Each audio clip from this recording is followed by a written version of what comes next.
Mother, why does he walk toward the fire when everyone else runs? Because the fire is where he was raised, child. Other men were raised in homes, in warmth, in the arms of people who loved them. But your father was raised in the flames, and you cannot burn what was already forged in fire. Let them come. Let them gather their numbers. Let them sharpen their tongues and polish their lies and march in formation with their banners of borrowed courage. Let them come with everything they have, every weapon, every whisper, every alliance built on cowardice and convenience. I have seen armies before. I have watched them assemble on the horizon like storm clouds, dark, wide, certain of victory. And I have watched them scatter, not because I was stronger, but because I was still standing after everything that should have killed me. And nothing unravels an army faster than a man who refuses to fall. I was born in war. Not the kind fought with swords and shields. The kind fought in silence, in cold rooms, where love was supposed to live, but didn't. In long nights, where a boy taught himself to stop crying, not because the pain stopped, but because no one was coming. The kind of war where the enemy wears your mother's face, your father's voice. The kind where the battlefield is your own chest, and the casualties are every soft thing you ever were. That war did not end me. It ordained me.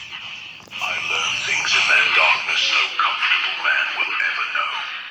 I learned that pain has a rhythm, and if you stop fighting it, if you breathe with it instead of against it, it becomes a pulse. Your pulse. I learned that loneliness is not emptiness. It is a forge, and what it produces depends entirely on what you refuse to let it destroy. They destroyed my peace, so I built war in its place, and I built it well. There is a difference between a man who learned to fight and a man who was born inside the fight itself. The first knows technique. The second knows survival. The first can be disarmed. The second cannot, because his weapon is not in his hand. It is in his marrow, in the way he breathes, in the silence before he moves. You can take a sword from a soldier, but you cannot take the war from a man who was made of it. I did not choose this life, but I mastered it. The way a wolf does not choose the winter, it simply learns to hunt in the cold, while weaker creatures freeze. They called me savage for surviving. They called me heartless for adapting. But what was I supposed to do? Lie down? Beg? Offer my throat to the same hands that already tried to strangle me once? No. I offered my throat once. I watched the hands reach for it, and I swore on everything I had left, which was nothing, which was less than nothing, that no hand would ever reach that close again. So let them send armies. I have fought outnumbered since the day I was born. Every room I entered had more enemies than allies. Every table I sat at had blades beneath it. Every smile aimed at me had teeth behind it. And I survived all of it. Not with armies of my own, with patience, with silence, with the kind of cold, calculated will that does not announce itself. It simply acts, and the world rearranges. They think numbers give them power. They think volume is strength. They think if enough voices shout the same lie, it becomes truth. But I have watched loud men crumble. I have watched entire empires built on noise collapse into nothing the moment one quiet man stood up and refused to move. I am that man. I do not shout. Shouting is for the uncertain. I do not threaten.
is an event, a moment, something that begins and ends.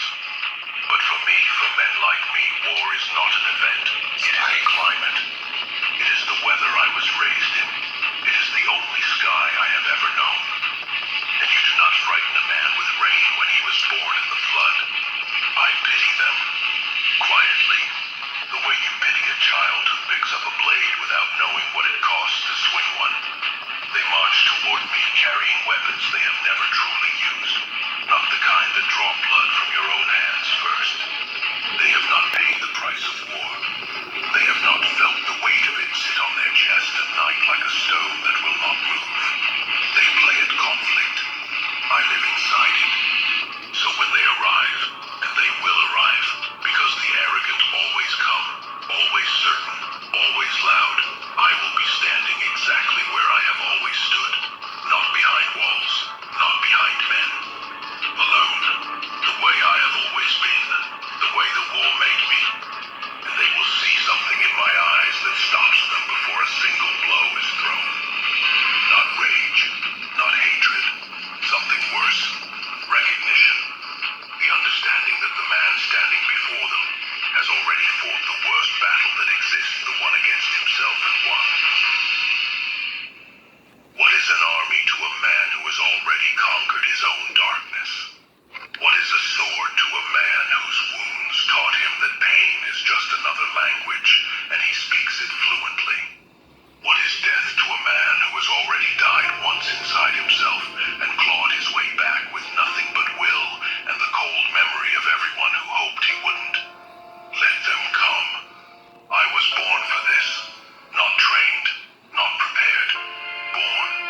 The way iron is born in the earth under pressure, under heat, in the black silence where nothing gentle survives. And iron does not run, does not negotiate, does not beg.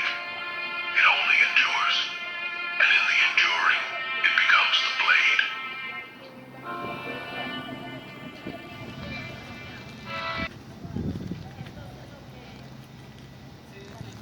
Mother, why does he walk toward the fire when...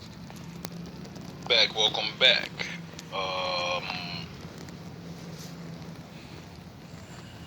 I don't know how to say this guy's name, but fair use. I'm just gonna give some commentary over this man's video and do a little bit of speculation on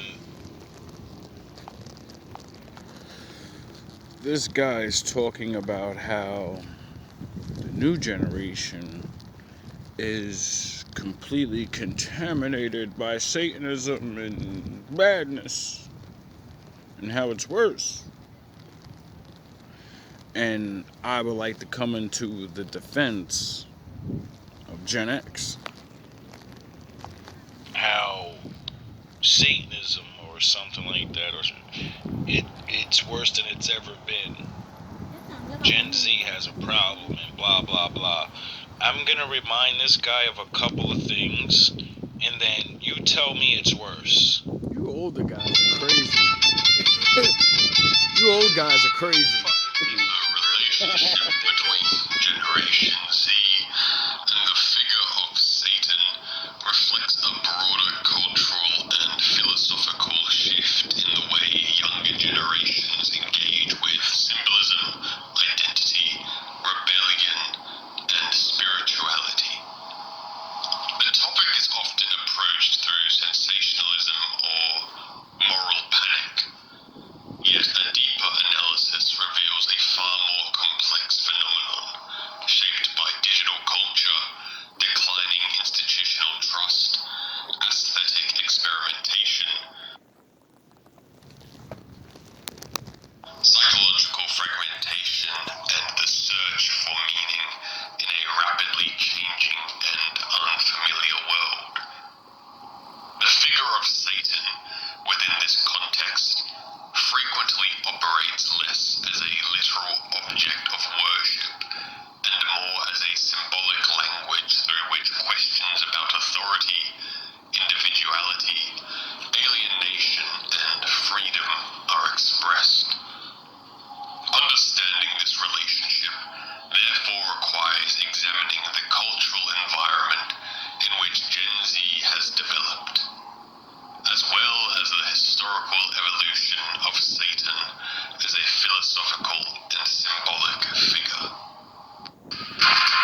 traditional religious frameworks, Satan often represents opposition, temptation, chaos, pride, or rebellion drive against divine order.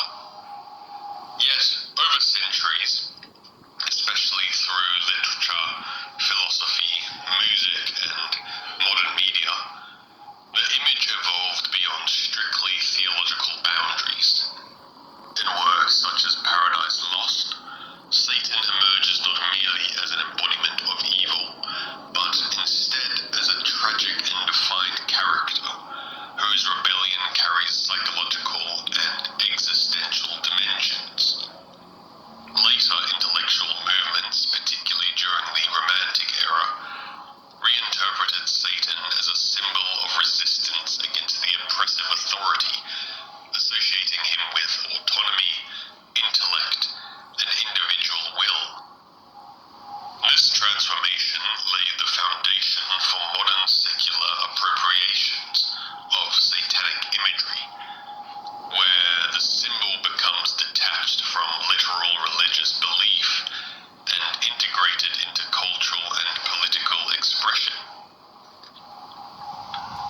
For Gen Z, the significance of satanic symbolism exists within a digital landscape saturated with irony, aesthetics, fragmentation, and accelerated communication. Unlike previous generations, Gen Z developed within online environments where identities are constantly performed, reshaped, and mediated through algorithms and visual culture. Symbols circulate rapidly across platforms such as TikTok, Instagram, and online music communities, often detached from their original meanings and reinterpreted through humor, shock value, or personal branding. In this context, satanic imagery can function simultaneously as rebellion, aesthetic experimentation, social commentary, or even existential expression. The ambiguity itself becomes meaningful, reflecting a generation that frequently operates within overlapping layers of sincerity and irony. The decline of traditional religious authority across many Western societies provides an important backdrop for understanding this phenomenon. Institutional religion, which once provided stable moral and metaphysical frameworks, has experienced a declining influence among younger demographics. And we're gonna stop right there. Okay. I want someone to explain. This guy is saying I mean, I'm not saying things are not crazy, you know, but I don't think Gen Z, I haven't seen them take entire continents over and say, you're Satan, you're evil, and I'm gonna take your shit from you. You get it? So, what's more evil? People dancing around the streets and being immoral, or people saying, this is not your fucking home anymore, and we're gonna slaughter you by the million, so we can live there. Did Jesus tell you to do that? Where the fuck in the book does it tell you to do that? You know? So, when you can explain how they're worse than your great-grandfather, then I'll believe you. And then, they didn't have Facebook, they didn't have TikTok, so how did he get them to do that? You can't blame it on technology now, can you? You know what you can blame it on? Ignorance. Ignorance, not knowing. You know? You know? But everybody knows now. But nobody likes that to get rubbed in their fucking face. Like a dog shitting on the floor. You rub it right in its face so it doesn't do it anymore. You know? So, stop hating on Gen Z. Wait until they commit their great atrocity and get judged by the Lord. You know, because from my recollection of history, you know, the Crusades, you know, we're not even getting into I won't even go to what you did to us. I'll stay on what you did to each other. Crusades. England, Europe, London, the Druids, you know? You know who those people are? Do you know their customs? No, because they were obliterated. You know? I wonder why the Sphinx nose is not there. You know? I wonder why a lot of people around the world say, I don't know who I am, I'm some made up name. And I don't even know my fucking ancestors. What's worse? Me doing that, or the people that live there and they're the great-great-great-grandchildren of those people that lived high on the hog, and then you wonder why they're lazy and don't want to do nothing. Because they understand what world they live in. And they're like, why the fuck should I do the work? You know? Make them do it, like you used to. But that's not going to happen because of whatever reason, laws, stuff, you know, people learning, I guess, that get more out of the cow if you don't just kill it right away, you know. Whatever. Oh yeah, I forgot my father's real. The Lord is real. I forgot about that. Really didn't, but you know. It's amazing how quickly everybody will throw the youth right under the bus and say they're worse than what the days of the old was. Do you even read the Bible? What did Adam do? Who'd he blame? The younger one. Do you even see the... Oh yeah, I forgot. You only read the New Testament. That doesn't give too many... It gives a lot of description on things, but you go to that old book and you see every... And when he did that, what did Daddy tell him? You're cursed. You're cursed. You cursed yourself. And I'm gonna curse you. Because you're lying to my fucking face. You did it because you wanted to do it. That's it. You made a choice. Everything that you see right now, all that you see when you read all the stupid, goofy shit everyone's doing, and you see they were doing it back then, you know, and there wasn't all these laws, so that means that average person can brutalize people, and nobody batted an eye, you know, so your great-great-great-great-great-grandfathers, sheesh, shit. You know what I'm saying? You telling me Gen Z is worse than 500 years ago? Slave owners? Having their way with other men's wives? While they listen in the shed? Yeah, they're worse than your great-grandfather. Yeah, they're so worse than he was. They just called me nigger. Laugh at me and shit. Called me monkey. Brokey. Get it? You know? It's kind of, you know? Kind of doesn't make any sense. Oh yeah, I forgot about the Bible saying the sins of the father fall upon the son. You know? So, kind of, you know, maybe if people didn't do things, maybe you wouldn't have to see these results. Maybe, I don't know. I haven't lived long enough to confirm that.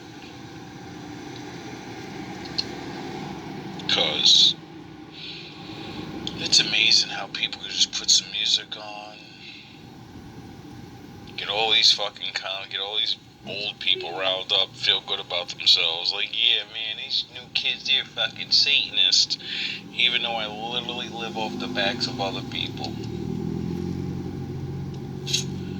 I don't even know who the chosen people are, so I probably actually treated one of them like complete fucking garbage in my lifetime.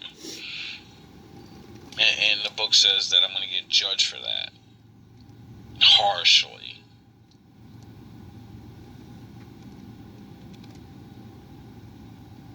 You know?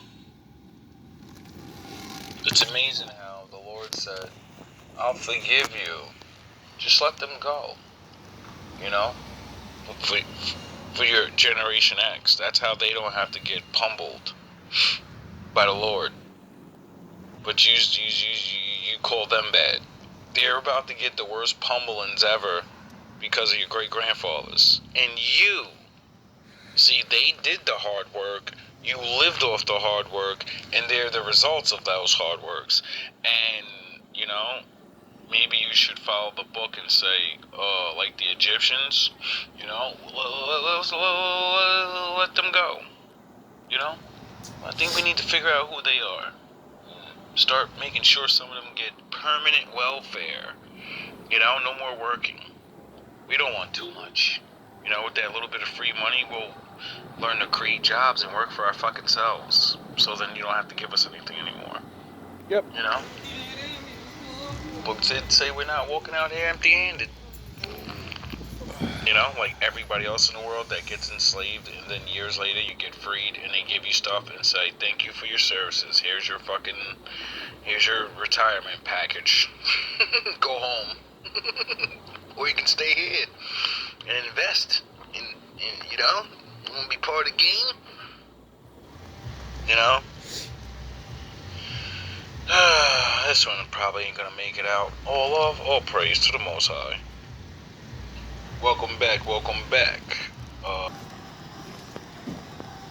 It's one of those days. I suggest all you supervillains out there stay off the streets. Spider senses is tingling. Anyway, hope you enjoyed the show. Hope you learned something, you know. How easily the world can change. But just because something can be easy doesn't mean it will be, you know. All love, all praise to the Most High.